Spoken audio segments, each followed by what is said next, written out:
வணக்கம். 2026 தரமைந்து புலமைப்பரிசில் பரீட்சை செய்ய உள்ள மாணவர்களை உற்சாகப்படுத்தும் முகமாக வழமை போல் கடந்த வருடங்களில் செய்தது போன்று இந்த வருடமும் அவர்களுடைய திறமைகளை ஆற்றல்களை வெளிக்கொணரும் காணொளிகள் என்னுடைய யூடியூப் சேனலில் பதிவேற்றம் செய்கின்றேன். இதனூடாக எதிர்பார்க்கப்படுகின்ற எதிர்கால விளைவு யாதென்றால், அவர்கள் இந்த காணொலியில் அனைத்துமே கடந்த கால அரச பரீட்சை தாள்கள்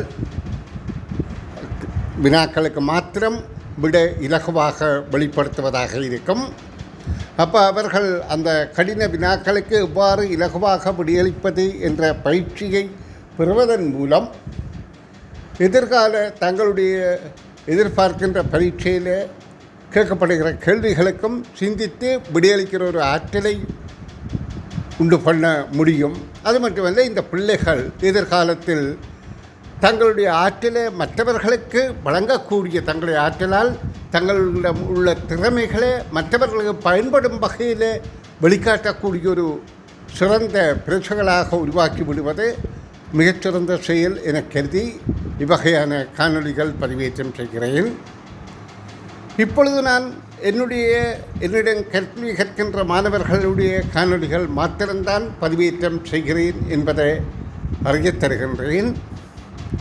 அதாவது, என்னுடைய பயிற்சித்தாள்கள் பெற்ற பாடசாலைகளுக்கும் அந்த பாடசாலைகள் ஆசிரியர்களூடாக மாத்திரம், அதாவது என்னுடைய பயிற்சித்தாள்கள் பெற்ற பாடசாலை மாணவர்களால் என்னுடைய பயிற்சித்தாள் வினாக்களுக்கு அல்ல, கடந்த கால அரச பரீட்சை வினாத்தாள்கள், அதுகளும் 5 வருடத்துக்குட்பட்ட அரச பரீட்சை வினாத்தாள்களின் வினாக்களுக்கு விடையளிக்கிற காணொலிகள் பாடசாலை ஆசிரியர்கள் ஊடாக அவர்கள் வாட்ஸ்அப் இலக்கத்தின் ஊடாக அனுப்புகின்ற பட்சத்தில் நான் அது தரமாக இருந்தால் இந்த காணொலியை பார்த்து அவர்கள் இதே போன்று அந்த பிள்ளைகளை உற்சாகப்படுத்தி தயார் செய்து அனுப்ப முடியும். அனுப்பினால் தரமாக இருந்தால் என்னுடைய யூடியூப் சேனலில் நிச்சயமாக பதிவேற்றம் செய்து அவர்களை உற்சாகப்படுத்துவேன் என்று உறுதியளிக்கின்றேன்.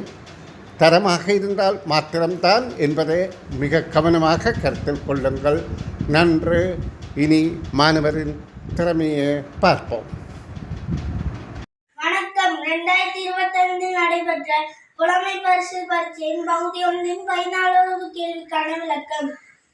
15 பிள்ளைகள் இடைகளுக்கு இடையே உள்ள தூரங்கள் சமமாக இருக்குமாறு உருவை காட்டப்பட்டுள்ளால் நிற்கின்றன. அவர்களுக்கிடையே தமக்கு வடக்கு கிழக்கு ஆகிய இரு திசைகளும் குறைந்தபட்சம் ஒரு பிள்ளை வீதம் நிற்கும் எத்தனை பிள்ளைகள் உள்ளன கேட்கிறாங்க. வடக்கு கிழக்குல பிள்ளைகள் இருக்கணும்னு சொல்றாங்க. முதலாவது இந்த நிலைகளுக்கு பிள்ளைகளை பார்ப்போம். இந்த நிலையில இந்த பிள்ளைய பார்த்தோம்னா இதுக்கு வடக்குல யாரும் இல்லை, ஆனா கிழக்குல இருக்கு. அப்ப இந்த நிறைய விட்டுறணும். அடுத்ததை பார்ப்போம். இதுல வடக்குல இருக்காங்க, ஓகே. அப்ப இதுல கிழக்குலயும் இருக்காங்க, ஓகே.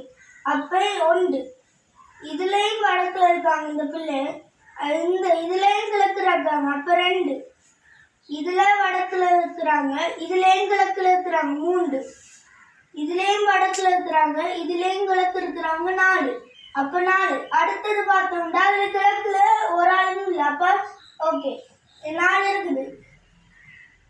அப்ப கீழே அடுத்த பார்ப்போம். இதுல வடக்குல இருக்காங்க, ஓகே. இதுலயும் கிழக்குல இருக்காங்க, ஓகே. அப்ப 1 இதுலயும் வடக்குல இருக்கிறாங்க, இதுலயும் கிழக்குல இருக்கிறாங்க, 1 இதுலயும் வடக்குல இருக்காங்க, இதுலயும் கிழக்குல இருக்காங்க, 3 இதுலயும் வடக்குல இருக்கிறாங்க, இதுலயும் கிழக்குல இருக்கிறாங்க, 4. அப்ப இதுல வடக்குல இருக்காங்க, ஓகே. இதுல கிழக்குல இல்லை, அப்ப இதுலயும் 4 4 கூட்டினா 8. ஆகவே இதுக்கு விட 2வது 8.